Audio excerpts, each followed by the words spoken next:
nous arrivons au chapitre 2. Chapitre 2 de l'épître de Paul aux Colossiens, nous lirons les 7 premiers versets. Les 7 premiers versets. Je veux en effet que vous sachiez combien est grand le combat que je soutiens pour vous et pour tous ceux qui sont à Laodicée, et pour tous ceux qui n'ont pas vu mon visage en la chair, afin qu'ils aient le cœur rempli de consolation, qu'ils soient unis dans l'amour et enrichis d'une pleine intelligence pour connaître le mystère de Dieu, savoir Christ, mystère dans lequel sont cachés tous les trésors de la sagesse et de la science. Je dis cela afin que personne ne vous trompe par des discours séduisants, car si je suis absent de corps, je suis avec vous en esprit, voyant avec joie le bon ordre qui règne parmi vous et la fermeté de votre foi en Christ. Ainsi donc, comme vous avez reçu le Seigneur Jésus-Christ, marchez en lui, étant enracinés et fondés en lui et affermis par la foi, d'après les instructions qui vous ont été données, et abondez en actions de grâce. Amen. L'apôtre Paul souligne que le combat qu'il soutient pour les Colossiens notamment est grand. Et ce grand combat de l'apôtre intéressait donc les églises qu'il n'avait pas fondées, nous le rappelons, et qu'il ne le connaissait pas personnellement. Alors, quel est ce combat?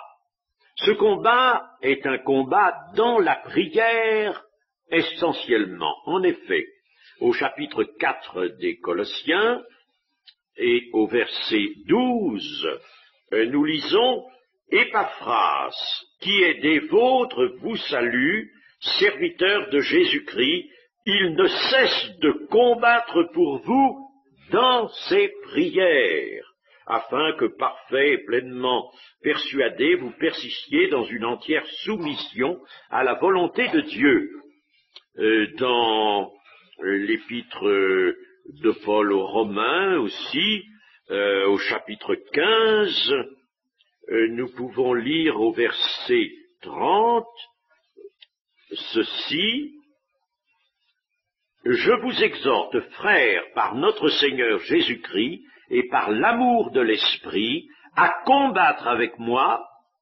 en adressant à Dieu des prières en ma faveur. » Vous voyez, combattre en adressant des prières, afin que je sois délivré des incrédules de la Judée et que les dons que je porte à Jérusalem soient agréés des saints. Voilà, le combat donc, dont parle Paul, est un combat dans la prière. Il ne faut pas en effet que nous perdions de vue que les ennemis des églises, non seulement des membres séparément, mais des églises entières, ces ennemis peuvent être soit des esprits méchants, des dominations dans les lieux célestes dont parle Éphésiens 6, soit des esprits diaboliques, soit des humains, des hommes, qui vont s'ingénier à contrecarrer le rayonnement et le développement de ces églises. Alors ils se servent parce qu'ils ne peuvent pas. Quand une église est solide, quand les membres sont vraiment affermis et pris, ces ennemis ne peuvent rien faire. Ils ne peuvent rien faire. Humains ou esprits, ils ne peuvent rien. Seulement, ils sont aux aguets, vous savez, et ils regardent. Et ils voient là, ici, là, ils voient des faiblesses. Ils voient des faiblesses de la chair. Et alors, là, par là, ils s'insinuent. S'ils voient une déchirure, un peu dans la foi, dans la fidélité, ils tirent dessus pour que la déchirure s'agrandisse. S'il voit une faiblesse, par exemple, qui cède à des tentations, n'est-ce pas, alors il renforce la tentation, et alors la faiblesse, il l'accentue. Voilà. C'est nous qui leur prêtons le flanc aux ennemis. Alors, le moyen, c'est la prière, le combat dans la prière. L'Épître aux Hébreux dit « Vous n'avez pas encore résisté au péché jusqu'au sang. » Jusqu'au sang. Ah, résister jusqu'au sang au péché. L'apôtre voit ensuite, là, au verset 2, le besoin que les chrétiens aient d'avoir le cœur rempli de consolation, d'être unis dans la charité et enrichis d'une pleine intelligence pour connaître le mystère de Christ. En somme, le combat de prière de l'apôtre doit tendre à obtenir 3 grâces pour les membres de l'Église, et nos prières doivent tendre également à cela, les 3 grâces étant, je le répète, l'affermissement de la foi. Bon, ça, il faut que ce soit dans les prières. Deuxièmement, l'union dans l'amour. Même s'il existe, ne dites pas, mais c'est fait, ça, c'est d'accord, je suis en communion. Le maintenir, Christ a dit, demeurez en moi, ça veut dire maintenez-vous en moi. Donc, leur union dans l'amour, et troisièmement, l'enrichissement spirituel. Voilà les 3 grâces que l'apôtre ensuite demande et que nous avons nous-mêmes à demander. Ainsi, les chrétiens pourront pénétrer profondément et s'ancrer dans la connaissance de Christ, ce que nous dit l'apôtre, s'ancrer dans la connaissance de Christ, qu'il soit uni et enrichi d'une pleine intelligence pour connaître le mystère de Dieu, savoir Christ. Ils trouveront dans cette connaissance de Christ une abondance de sagesse et de connaissance de la volonté divine. Ainsi pourront-ils résister aux circonstances qui leur seront contraires. Nous, l'Église, marche dans un milieu qui lui est contraire. Ça non plus, faut pas l'oublier. Alors, les circonstances seront contraires. N'allez pas épiloguer sur les raisons pour lesquelles vous rencontrez des circonstances contraires. C'est normal. Alors, s'il n'y avait pas de circonstances contraires, c'est que nous serions plus ici, nous serions au paradis. Il n'y en aura plus, là. Hein? Mais tant que nous sommes sur la terre, il y en aura. Alors, c'est normal, mais ces circonstances contraires, nous devons les affronter. Nous devons même marcher dessus. Marcher dessus, toute la puissance de l'ennemi. Marcher dessus. Les surmonter.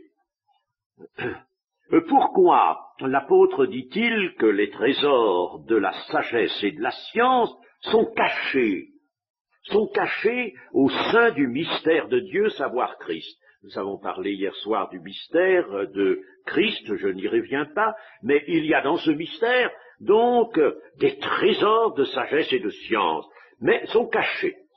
Ils sont cachés non pas pour être inaccessibles, mais pour échapper à certains hommes ou femmes, pour échapper à ceux qui entendent conserver leur propre sagesse. Ah, il y en a qui voudraient mélanger leur sagesse à la sagesse de Dieu. Dieu s'y refuse. Ou bien c'est tout la sagesse de Dieu, ou bien c'est tout la sagesse du monde, la sagesse de l'homme, le raisonnement. Ou bien on est en plein dans le raisonnement, et alors on n'a rien de la sagesse de Dieu. Ou alors on se donne, on se livre à la sagesse de Dieu, et on laisse de côté la sagesse humaine, les explications des choses selon les apparences, par raisonnement, on laisse tout cela. On voit par la foi comme Dieu voit lui-même. Alors, quels sont ceux donc à qui les trésors de la sagesse et de la science sont cachés? Ce sont ceux qui, nous l'avons dit, entendent conserver leur propre sagesse, et ceux-là sont des personnes qui ne consentent pas à s'humilier, qui ne vivent pas dans l'humilité. Alors, l'orgueil. L'orgueil fait réapparaître le désir de l'homme de prendre les choses en main, de raisonner, d'imposer sa volonté, la chair revient. Alors ceux-là, Dieu leur cache la sagesse. Et comme l'a dit le Seigneur Jésus, je te loue, Père, de ce que tu as révélé ces choses aux enfants, aux petits-enfants. Voyez, Dieu nous veut comme ça, des petits-enfants. Et que tu les as cachés aux sages et aux intelligents. Je te loue, Père, de ce que tu l'as voulu ainsi. Et le Seigneur frémissait en disant cela. Frémissait en esprit, tellement c'est important. Tellement c'est fondamental. Tellement c'est heureux que cela. Parce que c'est vraiment à ceux qui ont le cœur simple, le cœur droit, qui sont les pauvres en esprit. Les pauvres en esprit, les humbles en esprit. C'est à ceux-là que Dieu donne sa pleine révélation. Mais ceux qui disent, moi, enfin, je suis quelque chose, moi, je sais regarder les choses, je sais les comprendre, les pénétrer. Oui, mon ami, tu n'auras rien de la révélation de Dieu. Il faut donc d'abord naître d'eau et d'esprit pour puiser au trésor de la sagesse et de la science. Ensuite, le Seigneur dira que personne ne vous trompe au verset 4 par des discours séduisants. L'apôtre, en effet, craignait pour les Colossiens la séduction pouvant venir des faux docteurs, ceux dont la parole est habile à présenter l'hérésie sous l'apparence de la vérité. Et beaucoup de chrétiens se laissent prendre à ce jeu. On vient et puis on a entendu quelqu'un, on ne connaissait pas jusque-là, il est venu, il a parlé de la Bible, il a dit beaucoup de choses. Oui, on a été un peu emballé. Et puis alors quand après on réfléchit à ça, qu'on ouvre sa Bible, il a dit ça, ça s'écroule ce qu'il a dit, voyez-vous, il n'y a rien, et on s'aperçoit même qu'il y avait quelque chose de vicié dans ce qu'il a dit.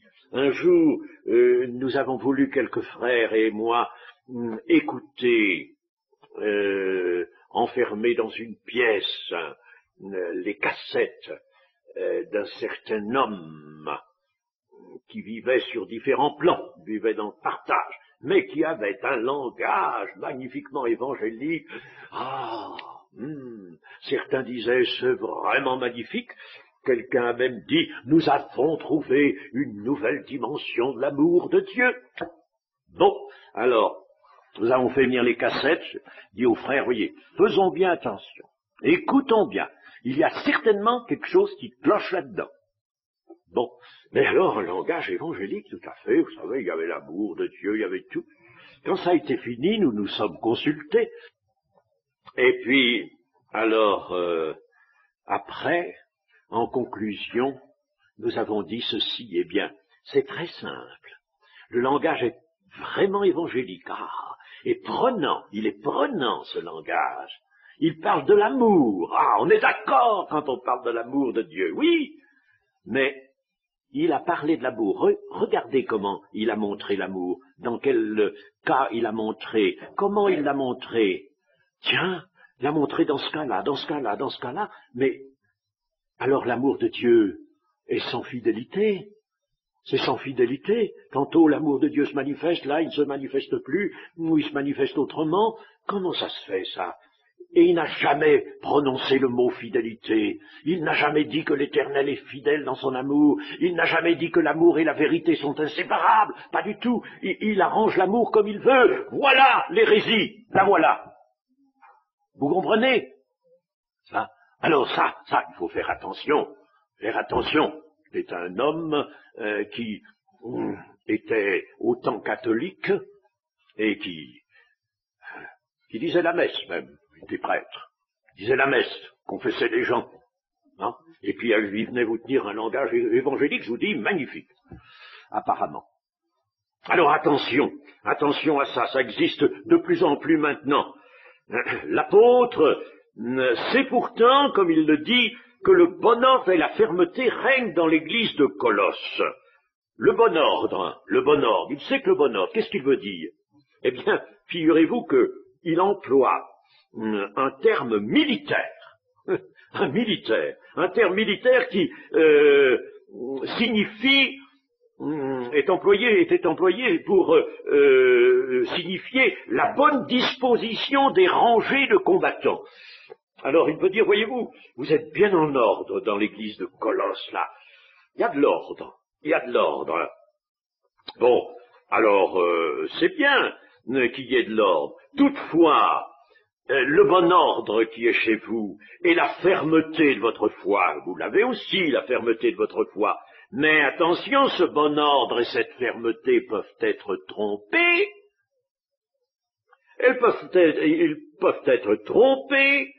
Il serait dangereux, en effet, d'écouter les paroles séduisantes. À l'époque, c'était celle de ceux qu'on appelait les gnostiques, les gens de connaissance, des gnostiques ayant puissance subversive. Alors Paul les avertit en leur disant, attention, ne vous fondez pas sur le fait que vous êtes en bon ordre, que votre foi est ferme, certes, pour croire, pour vous imaginer que vous êtes à l'abri de... Attention, il faudra y veiller, il faudra prier, il faudra se confier au Seigneur. Et alors, ensuite, il dit, marchez en lui, le Seigneur, étant enraciné et fondé en lui, enraciné et fondé dans le Seigneur. Enraciné, c'est une image qui correspond à l'arbre qui est tellement enraciné dans la terre que rien ne peut le renverser. Le vent peut souffler, la tempête venir, rien ne le renverse, il est bien enraciné. Puis, soyez fondés en lui, c'est une seconde image qui s'associe à la première, fondé en lui comme un édifice qui est établi sur une fondation inébranlable. Alors il faut que vous soyez, vous, comme cet arbre, et comme cet édifice, qui sont solides à cause ou des racines ou des fondations. Affermis par la foi, alors cela veut dire demandez toujours davantage à votre foi, qui vous unit à Christ. N'oubliez jamais que votre foi vous unit à Christ. Et quand vous êtes unis à Christ, vous aimez. Si la foi se ralentit, vous n'aimez plus. L'amour s'en va. Alors, il faut que vous demandiez toujours plus à votre foi. Et demandez à votre foi, quoi allez-vous lui demander? Pas seulement des grâces pour les choses extérieures, pour le corps, pour votre déplacement en voiture, pour votre orientation, ceci, pour votre... Oui, c'est bon de demander ces choses, je ne suis pas contre, au contraire, je le fais. Moi. Mais attention, le Seigneur ne veut pas que nous ne demandions que cela, que nous servions de notre foi uniquement pour ces choses extérieures, ces choses, les circonstances de l'existence, ou la santé, ou le corps. Il veut que nous demandions des grâces pour croître dans notre être intérieur. Il veut l'intérieur. N'oubliez jamais ça, que Dieu désire que nous allions de progrès en progrès, comme il est dit, et Dieu veut votre sanctification. Ça, c'est dans les Thessaloniciens. Dieu veut, et quelqu'un a dit, enfin, peu importe l'auteur, un homme de Dieu a dit, c'est la volonté des volontés de Dieu, ça. Dieu veut votre sanctification. C'est sa volonté des volontés. Alors employez votre foi sur les deux tableaux pour l'être intérieur, pour grandir, pour aller de gloire en gloire, et puis, quand c'est nécessaire, pour aller en auto, faire un voyage qui ne sera pas, bien sûr, à un but louable, pour toutes sortes de choses, pour votre santé, pour vous faciliter les choses, mais oui, servez-vous de votre foi, c'est d'accord. Mais si vous ne vous en servez que pour les choses extérieures, que pour les circonstances de la vie, vous faites peu. Ah, il faut s'en servir pour les choses intérieures. Nous reprenons notre lecture du chapitre 2 au verset 8. Je voudrais bien qu'on arrive à épuiser le chapitre 2 ce matin. Prenez garde que personne ne fasse de vous sa proie par la philosophie et par une vaine tromperie, s'appuyant sur la tradition des hommes, sur les rudiments du monde, et non sur Christ, car en lui habite corporellement toute la plénitude de la divinité. Vous avez tout pleinement en lui, qui est le chef de toute domination et de toute autorité. Et c'est en lui que vous avez été circoncis d'une circoncision que la main n'a pas faite, mais de la circoncision de Christ, qui consiste dans le dépouillement du corps de la chair, ayant été ensevelis avec lui par le baptême, vous êtes aussi ressuscités en lui et avec lui par la foi en la puissance de Dieu qui l'a ressuscité des morts. Vous qui étiez morts par vos offenses et par l'incirconcision de votre chair, il vous a rendu à la vie avec lui, à la vie avec lui en nous faisant grâce pour toutes nos offenses. Il a effacé l'acte dont les ordonnances nous condamnaient et qui subsistait contre nous, et il l'a détruit en le clouant à la croix. Il a dépouillé les dominations et les autorités et les a livrées publiquement en spectacle en triomphant d'elles par la croix. Nous étions condamnés par la justice de Dieu. Alors, cette condamnation, supposons-la écrite sur une pancarte, sur un papier, sur un acte, alors cet acte, on a pris un beau clou, et ce clou, c'est l'un de ceux qui ont percé les mains les pieds du Seigneur, et on l'a cloué à la croix où était suspendu le Seigneur. C'est vif comme langage, voyez-vous, mais nous comprenons bien, autrement dit, par la mort de Jésus, l'acte a été détruit. Il est cloué là, donc il est mort. Il est mort, cet acte qui nous condamnait. Et cet acte qui nous condamnait, qu'est-ce que c'était? Eh bien, c'était la loi. Tout simplement. Vous voyez, pourquoi nous ne sommes plus sous la loi, mais sous la grâce? Ça ne veut pas dire que la loi est mauvaise, attention! Attention, Paul a bien des réserves. La loi est bonne, elle est venue de Dieu. Mais elle n'est plus l'instrument de la nouvelle alliance. Alors, c'est la loi la loi de Moïse, précisons, qui était l'acte qui nous condamnait. La loi condamne l'homme, parce que elle montre à l'homme qu'il est transgresseur. Même s'il ne transgresse qu'un seul commandement, il transgresse toute la loi. Alors, cet acte, c'est la loi dont les commandements nous condamnaient tous, parce que nous les transgressions constamment et que personne n'a pu réussir à ne pas les transgresser. Tant que cet acte, c'est-à-dire la loi de Moïse, avait été fait, il n'y avait pas de pardon des péchés sur la base du sacrifice de Christ, n'est-ce pas, puisque Christ n'était pas encore venu. Alors là, à ce moment-là, les hommes ne pouvaient que rester sous le coup d'une condamnation de la justice de Dieu. Pour les Israélites, des dispositions transitoires étaient prises, bon, c'est bien, mais alors cet acte subsistait pour tous les hommes. Alors Christ, lui, l'a effacé, non seulement pour ceux qui croient en lui après sa venue, mais d'une façon rétroactive pour tous ceux qui ont été agréables à Dieu avant. Alors là, pour eux aussi, l'acte a été effacé. Quand l'Église sera enlevée, Mais attention, il n'y aura pas que des gens de l'Église proprement dite, c'est-à-dire des gens qui auront cru après l'ouverture de l'Église, après la Pentecôte, mais il y aura des gens des anciennes dispensations. Ah oui, mais il y a un grand festin qui nous attend, et il y a Abraham, Isaac, Jacob, il y a Samuel, il y a Job, oh là là, que de monde n'aurons-nous pas, n'est-ce pas? Alors, comment pourrons-nous les reconnaître, ces gens? On n'a jamais vu. Pierre, il a bien reconnu Moïse et Élie qu'il n'avait jamais vu. Il les a reconnus.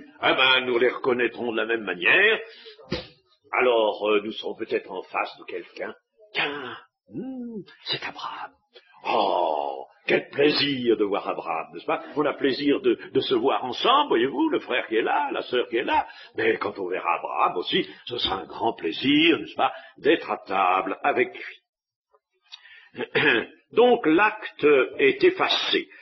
Pour les païens, la loi de Moïse n'avait pas autorité directe, mais ses prescriptions morales apparaissaient dans la conscience de tout homme.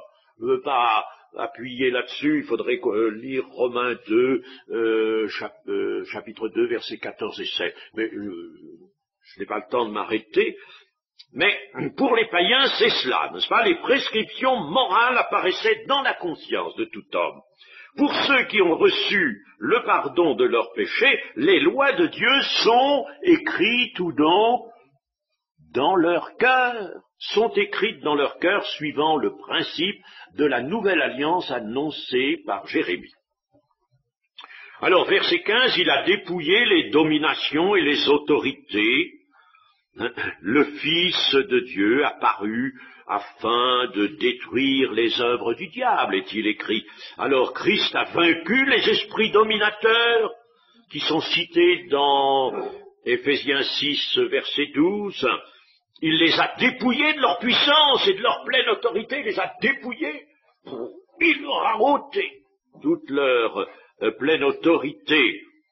Nous voyons dans Luc chapitre 10, par exemple, le Seigneur Jésus dire aux apôtres, eh bien, je vous ai donné maintenant la puissance le pouvoir de marcher sur toute la puissance de l'ennemi, sur les scorpions et les serpents. Marcher sur toute la puissance de l'ennemi. En faisant agir notre foi, la victoire de Christ sur les dominations et les autorités se fait actuelle et opérante. Il y a encore des gens qui sont dans la crainte, des chrétiens sont dans la crainte, oui, mais alors il y a un mauvais esprit qui me tourmente, qui ceci ou qui, etc. Mais alors, vous n'avez pas lu la Bible, vous ne savez pas saisir la victoire de Christ. Mettez-vous naturellement en règle.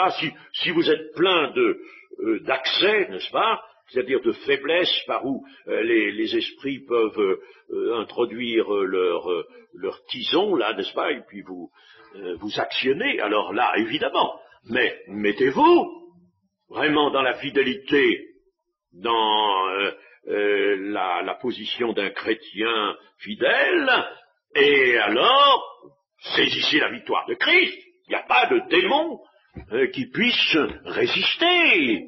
La crainte des démons, c'est une crainte absolument insolite. Christ a même livré ses autorités à l'ignominie par sa mort. Il a montré leur ignominie par sa mort. Il les a livrés à l'ignominie par sa mort qui expie les péchés et délivre les hommes de foi.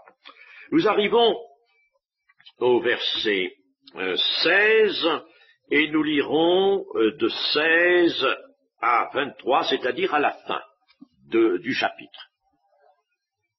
Que personne donc ne vous juge au sujet du manger ou du boire, ou au sujet d'une fête, d'une nouvelle lune ou des sabbats. C'était l'ombre des choses à venir, mais le corps est en Christ, c'est-à-dire la réalité est en Christ. Qu'aucun homme, sous une apparence d'humilité et par un culte des anges, ne vous ravisse à son gré le prix de la course, tandis que il s'abandonne à ses visions et qu'il est enflé d'un vain orgueil par ses pensées charnelles. sans s'attacher au chef, dont tout le corps, assisté, solidement assemblé par des jointures et des liens, tire l'accroissement que Dieu donne. Si vous êtes mort avec Christ au rudiment du monde, pourquoi, comme si vous viviez dans le monde, vous impose-t-on ces préceptes? Ne prends pas, ne goûte pas, ne touche pas. Préceptes qui tous deviennent pernicieux par l'abus et qui ne sont fondés que sur les ordonnances et les doctrines des hommes. Ils ont, à la vérité, une apparence de sagesse, en ce qu'ils indiquent un culte volontaire, de l'humilité et le mépris du corps, mais ils sont sans aucun mérite et contribuent à la satisfaction de la chair. Que personne ne vous juge, que les Colossiens sachent qu'ils sont légitimement affranchis, comme tout chrétien, des prescriptions à caractère rituel, que certains voudraient encore leur imposer. Alors l'apôtre dit, mais c'était l'ombre des choses à venir, et nous avons un enseignement plus large dans l'épître aux Hébreux à ce sujet, l'ombre des choses à venir, Hébreux 8 et Hébreux 10. C'est à tort que certaines personnes désigneraient les chrétiens comme coupables de ne pas observer les obligations légales du judaïsme, c'est-à-dire des fêtes, des nouvelles lunes, des sabbats, les sabbats y sont, les aliments, le jeûne, etc.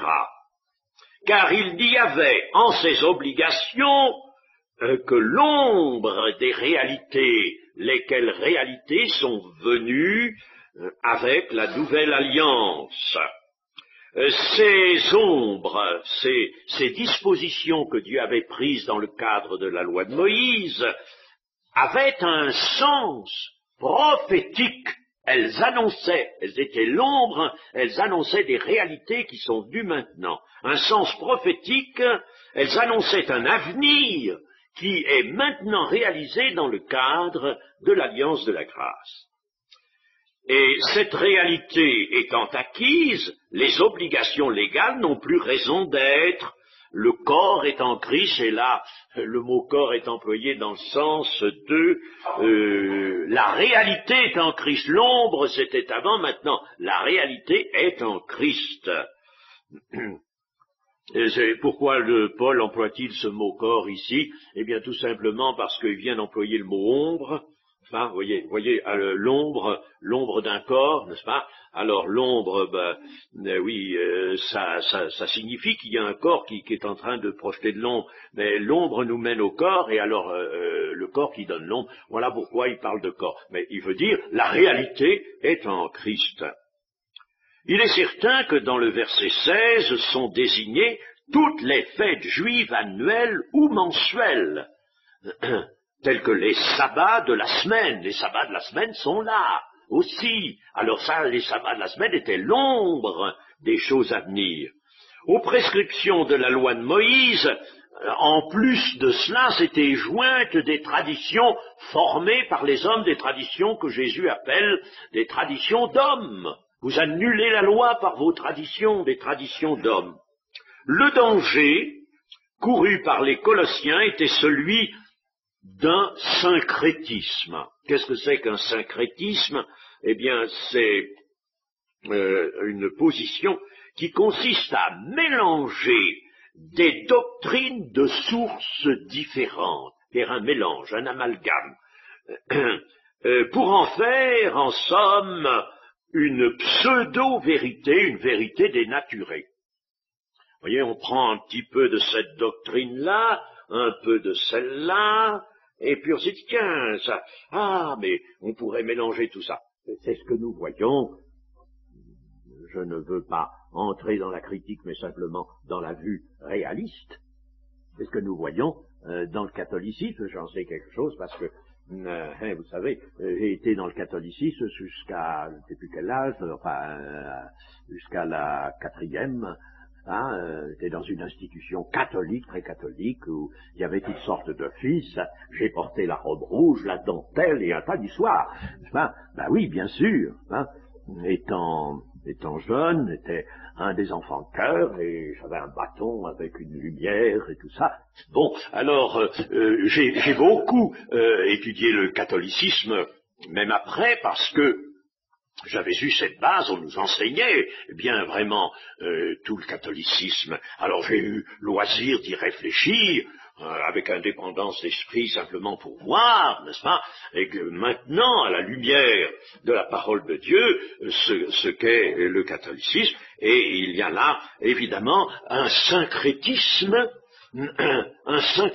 évident, parce qu'on prend du judaïsme, on prend même des choses d'ailleurs que je préfère ne pas nommer, et puis on prend de l'évangile un peu, on mélange tout ça, et puis voilà, on arrive, n'est-ce pas, à avoir une liturgie très, très touffue, très précise, et un tas de choses, comme des habits sacerdotaux, comme des lumières, des cierges, de l'encens, des gestes, un tas de gestes, n'est-ce pas, tout y est là-dedans, hein. C'est ça, le syncrétisme. En imposant les obligations rituelles que vise le verset 16, les faux docteurs de l'époque, mais nous en avons aujourd'hui d'autres, les faux docteurs prétendaient montrer la voie d'une dévotion supérieure à celle des églises que Paul avertit. Il leur prétendait leur dire, mais nous allons vous conduire dans une spiritualité alors là d'un degré supérieur. C'est encore ce qu'on nous laisse voir aujourd'hui. Or, bien au contraire, au lieu de les conduire dans une spiritualité supérieure, avec des éléments étrangers à la parole, ils faussaient gravement la vérité évangélique. Ils faussaient tout simplement la vérité évangélique, et c'était chose pernicieuse et grave. Aujourd'hui, il y a un danger du même ordre maintenant. D'ailleurs, ce serait étonnant qu'à la fin des temps, tous ces dangers-là ne réapparaissent pas et ne s'approchent pas de l'Église. Au lieu de s'attacher vraiment et constamment à Christ, au chef, à sa pensée, à son enseignement bien compris, certains chrétiens se laissent entraîner par l'exemple pris à l'extérieur de l'Église, et alors ils ajoutent certaines pratiques ou certaines attitudes nouvelles qui nuira à leur approfondissement spirituel et même pourra entraver ou faire régresser leur spiritualité. Toute obligation contractée en dehors du zèle inspiré par l'Évangile devient une voie de détournement de la vraie piété et amorce une idolâtrie de forme superstitieuse. Si par exemple je décide simplement que David a dansé, n'est-ce pas? Bon, il a dansé une fois, oui. Bon, sa femme Michal n'était pas d'accord, d'ailleurs, n'était pas content. Bien, il a dansé. Alors, une autre ou deux reprises aussi, il a dansé, il a fait quelques mouvements comme ça. Bon, alors je dis, tiens, puisqu'il a dansé, alors nous aussi, nous allons danser, et puis on introduit la danse systématiquement, et il faut de temps en temps danser. Un jour sur l'estrade, prédicateur de passage, très amateur de ces choses, et même aller prendre la main du pasteur de l'église qui l'avait invité, et puis lui dit, mon frère, venez, nous allons danser sur l'estrade. Le pauvre pasteur, il était dans ses petits souliers. Et alors, il l'a fait danser sur l'estrade, n'est-ce pas? Eh bien, voilà quelque chose qui va devenir de tradition, qui va s'imposer un jour, et un jour on nous dira, si vous ne dansez pas, vous n'êtes pas de vrais chrétiens. Hein? Et toutes sortes de choses à l'avenant. Méfions-nous de cela. Si nous devons danser, je ne dis pas que Dieu ne veut pas que nous faire danser quelquefois, mais il le fera par le Saint-Esprit. Hein? Si Dieu veut, par exemple, que nous fassions une nuit de prière, le Saint-Esprit nous y conduira. Nous n'allons pas décréter, nous, automatiquement, que nous allons faire une nuit de prière. Alors là, ça ne serait pas bon. Il faut constamment que nous soyons prêts à écouter le Saint-Esprit qui va, lui, nous conduire.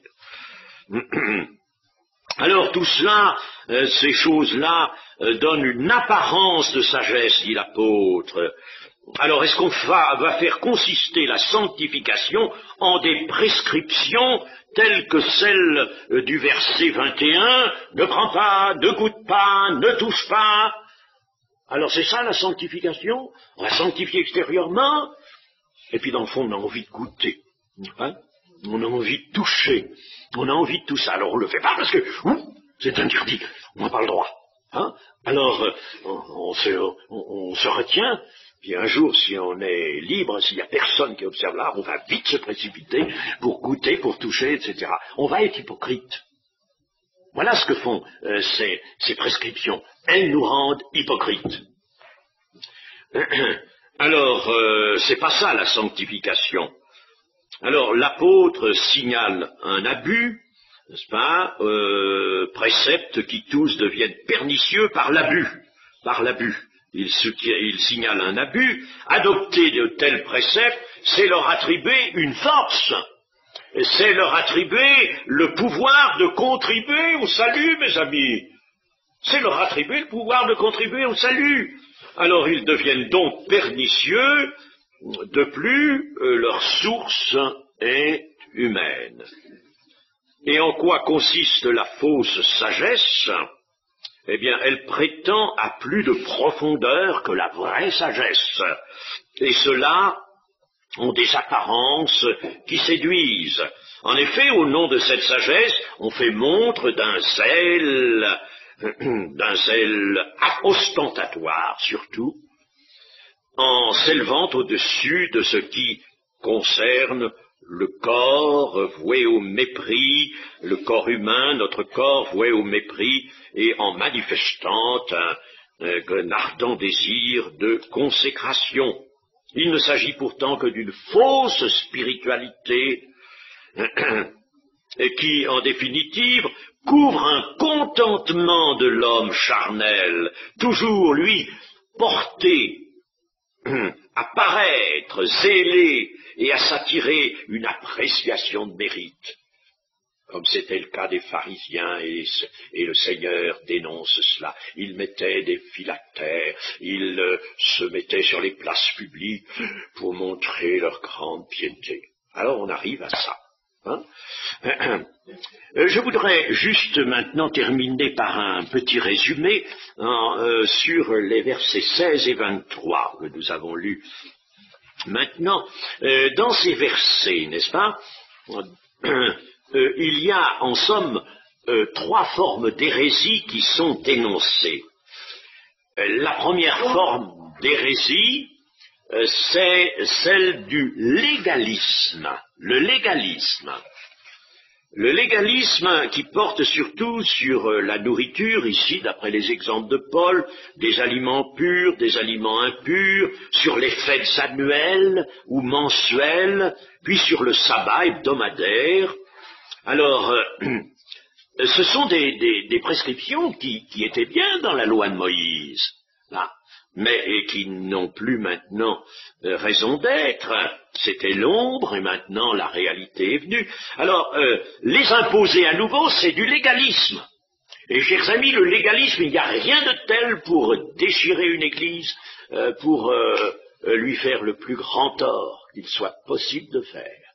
Et même, voyez, l'attitude de l'un de nous à l'égard d'un autre, à l'égard d'un inconverti, à l'égard d'un autre frère ou d'une sœur, n'est-ce pas? Si notre attitude est celle du légalisme, nous faisons du mal, chers amis. Nous faisons du mal. Parce que, amenons la chair, intérieurement, à regimber. La chair ne supporte pas. Alors, nous provoquons le péché. Voyez Romains 7. Le régime de la loi ne pouvait plus convenir au peuple acquis qu'est l'Église. Personne ne met du vin nouveau dans de vieilles outres. Voilà ce que Jésus nous l'a dit. Personne ne met du vin nouveau. Le vin nouveau de l'Évangile, ça se met pas dans les vieilles outres.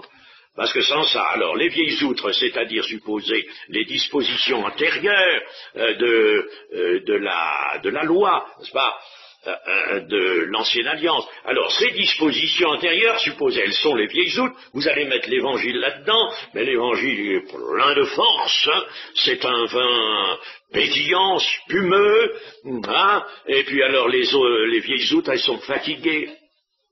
Dans l'Épître aux Hébreux, on verra que l'ancienne alliance est près de prendre fin, et les vieilles outres sont fatiguées, alors, bouf, elles éclatent. Alors, les vieilles outres, elles sont perdues, elles, et puis le vin nouveau, il est répandu, tout est perdu. Alors, on perd tout, voyez-vous, absolument tout. Il ne reste plus rien. Voilà ce que nous a dit le Seigneur. Le mélange de la loi et de la grâce, autrement dit, du régime de la loi et celui de la grâce, séduit toujours certains chrétiens, il est pourtant un syncrétisme destructeur. Bon, alors ça c'est la première hérésie qui est dénoncée. La seconde, dans les versets 18 et 19, c'est l'illuminisme, ou si vous voulez, une sorte de mysticisme. L'illuminisme, c'est le fait de ceux qui ajoutent à l'œuvre du Saint-Esprit, prétendent ajouter à l'œuvre du Saint-Esprit. Ça ne leur suffit pas, l'œuvre du Saint-Esprit. Ils imaginent autre chose. Ils veulent aller plus loin. Ce sont des zélés, mais des zélés sans fidélité. Alors, ils ajoutent, eux. Ils veulent aller plus loin que l'œuvre du Saint-Esprit, et ils ajoutent quoi? Le produit de leur imagination. Ils prétendent disposer de sources spirituelles dont l'authenticité est absolument nulle. Et que font-ils? Ils servent ainsi une forme d'orgueil. Ils servent leur orgueil. Ces illuministes, nous vouloir nous conduire à l'illuminisme, c'est donc servir l'orgueil. Faisons tout, nous avons bien à faire, chers amis. Avouons-le que nous avons, avec l'Écriture, beaucoup à faire, hein, si nous voulons répondre à l'attente du Seigneur, lui obéir en toutes choses, et commencer par fortifier l'être intérieur, être enraciné en Christ, fondé en lui, pour bien marcher, nous avons beaucoup à faire. Il n'y a pas autre chose à faire que ça, nous avons ça à faire. On n'a pas besoin d'y ajouter. Tout ce qu'on y ajoute vient du malin. Alors, la troisième forme d'hérésie, dénoncée par ces versets, c'est l'ascétisme. L'ascétisme, qui est le fait de ceux qui introduisent dans la vie chrétienne des règles de piété, allant jusqu'au mépris du corps. On a vu ça dans les monastères, hein, jusqu'au mépris du corps. Alors même, n'est-ce pas, pourquoi ne pas prendre un grand fouet et se flageller, On a vu ça, ça s'est fait, ça. Vous voyez, et c'est ce genre de choses, même si on ne va pas jusqu'au fouet, hein, pour se flageller et pour réduire la chair. On veut réduire la chair à coups de fouet, hein, et réduire la chair en la brimant par certaines formes de piété. On va lui faire monter au mont Gerbier de Jon à genoux. On a vu ça aussi. Que les genoux saignent. Il faut que ça saigne. Vous voyez, encolleté formation, c'est l'ascétisme, ça. L'inspiration de ces pratiques est purement charnelle. On paraît exalter l'esprit alors qu'on satisfait l'homme psychique. Voilà.